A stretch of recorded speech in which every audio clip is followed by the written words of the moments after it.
When people talk about the most rabid fan bases, the names that usually come up are Star Wars, Disney, Marvel, Messi, Ronaldo, Taylor Swift, Game of Thrones, Harry Potter, and such. Those who watch pro wrestling are well aware of the fact that pro wrestling fans are some of the most rabid and passionate fans in the world. If they love a certain superstar or a wrestler, they won't take even a little bit of criticism directed at that particular superstar. A few years ago, I encountered such a rabid fan while working with Sportskeeda. So the fan didn't directly message me, but he did message the official account of Sportskeeda, and here's what exactly happened. It all started when I wrote an article on John Cena.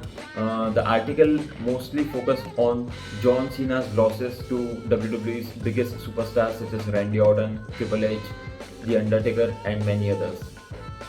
A few days later, my higher ups told me that a John Cena fan, had sent mail, private message to Sportskeeda's official Instagram account, and the message was directed at me. So here's what he wrote in the very first message that he sent way back in 2020. Hey Abhilash Minde, go F yourself, bitch. Everyone knows you are a John Cena hater and you are also obsessed with John Cena, that's a fact. Keep in mind that there's absolutely no periods in this sentence, and he wrote an entire sentence without stopping one bit. That's a fact. Abhilash Minde, get a job and stop being obsessed with John Cena. Hey Abhilash Minde, you are a John Cena hater, that's a fact. Clown emoji, bye. This didn't stop here, unfortunately. The fan sent another message a few months later. It's quite interesting that he somehow remembered me a few months later and sent a message directed at me. Again, this message was sent to Sportskeeda's official account. And interestingly, this fan sent this second message from a different account. I guess the first account was maybe reported or blocked or something.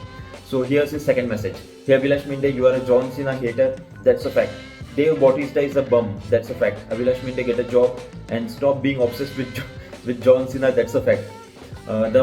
The funniest thing about this message was the fact that he somehow inserted Dave Bautista, WWE legend Batista, in this message. And it's quite clear that he's a huge fan of John Cena and seemingly doesn't like Batista. But the fact that while addressing me and while taking shots at me, he somehow inserted Dave Bautista in the comments in his message was really funny to me. Here's the huge twist in his messages. So this is his third message, probably sent a few days after he sent those two messages. And in this message, something happened, something struck in his mind, and he felt that he went over the line while abusing me. And here's what he said in his very last message, his third message. Hey Abhilash Minde, I want to apologize for using foul language, I am sorry. Again, no periods and a single sentence. So something happened between the second and third message. He maybe realized that he went over the line and he didn't have to attack someone just for criticizing John Cena and mentioning his win-loss record in an article. So he decided to apologize. And I remember mentioning this message chain to my colleagues one day, and I mentioned how this was the greatest character development I ever saw in WWE history, and rightfully so. Well, this was the end of his messages. This was such a wild ride. Someone would abuse me for a long period of time, and suddenly they would apologize for using foul language. And I wonder where this guy is right now, but hopefully he sees this video someday.